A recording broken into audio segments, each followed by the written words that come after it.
Salam damai sejahtera di dalam Tuhan kita Yesus Kristus. Shalom, selamat pagi dan semangat pagi. Jumpa kembali dalam renungan pagi kita untuk hari ini, Jumat 9 Desember tahun 2022. Dan pekabaran kita di pagi ini dengan judul, Dia meletakkan dasar sejak semula. Sebelum kita melanjutkan pekabaran firman Tuhan pagi ini, mari berdoa. Bapa di surga, terima kasih atas kesempatan belajar firman-Mu di pagi ini. Dan kiranya pekabaran firman boleh menjadi berkat di dalam kehidupan kami. Terima kasih untuk segalanya yang telah Tuhan perkenankan kami nikmati. Kesehatan, kekuatan hingga di pagi ini. Kami sambut firman-Mu dan alaskan doa ini dalam nama Yesus Kristus Tuhan dan Juru Selamat kami. Amin. Sekali lagi renungan pagi kita untuk hari ini dengan judul Dia meletakkan dasar sejak semula.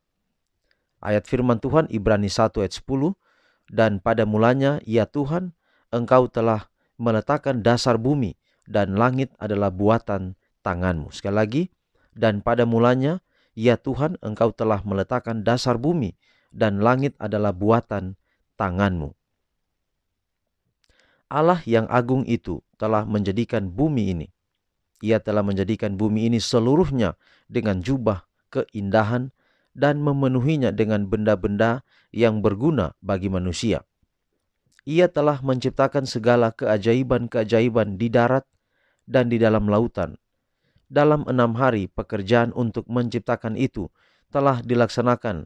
Berhentilah ia pada hari ke-7 dari segala pekerjaan yang telah dibuatnya itu.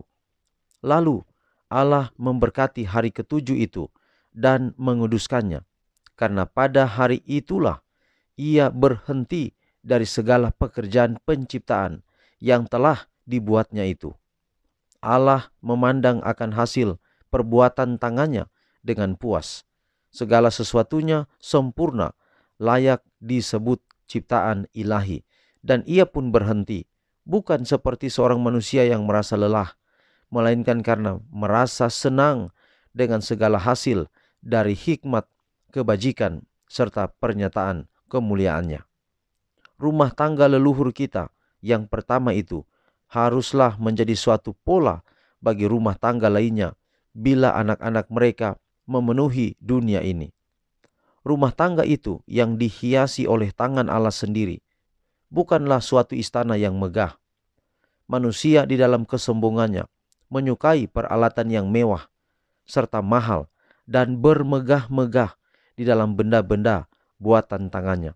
Tetapi Allah menempatkan Adam di dalam sebuah taman. Inilah rumah tempat tinggalnya. Langit yang biru merupakan atapnya.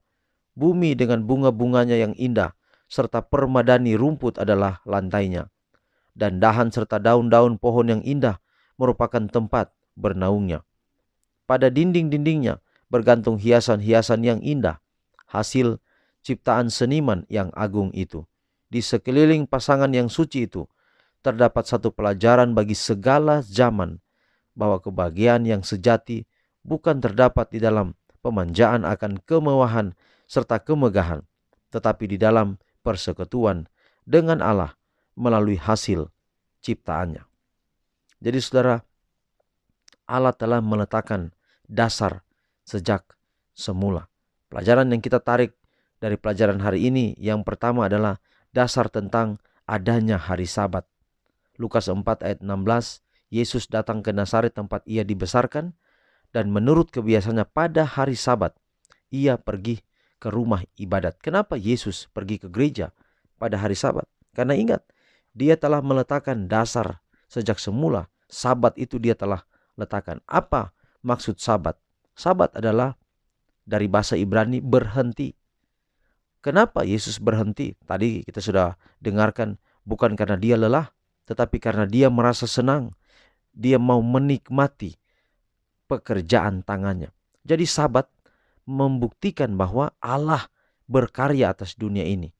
Jadi ketika kita menghormati Sabat, kita beribadah pada hari Sabat, itu berarti kita mengakui Allah yang sebenarnya, Allah lah yang menciptakan dunia. Di sisi lain, setan juga mengatakan dia adalah pencipta. Jadi, kenapa ada hari perbaktian yang berbeda di atas dunia ini? Karena di satu sisi Allah telah merencanakan sabat bagi umat manusia. Markus 2 ayat 27 dan 28. Sabat diadakan untuk manusia. Jadi berarti bahwa Allah merencanakan sabat itu dipelihara sebagai hari kudus. Itu berarti sabat itu adalah hari beribadah. Tetapi setan juga merancang sabat palsu, di mana banyak orang yang pergi ke sana. Pertanyaan kita adalah, di mana hari yang kita beribadah? Dan apakah hari yang kita ibadah itu adalah sabat yang dimaksudkan oleh pelajaran kita hari ini, oleh Alkitab, oleh kitab Kejadian, bahwa di sana Tuhan berhenti.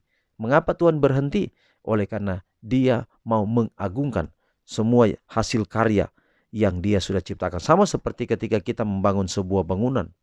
Ada waktu di mana kita berhenti untuk selebrasi, untuk merayakan pembangunan itu. Itu yang kita sebut dengan hari peresmian atau pentabisan sebuah gedung. Maka begitu pula dengan sabat. Ketika kita tiba pada hari sabat, maka kita ingat ada perancang agung yang menciptakan dunia ini. Itulah sebabnya saudara, kenapa ada hari ibadah berbeda sekarang ini di dunia ini. Bahkan hanya sedikit orang yang pelihara sabat.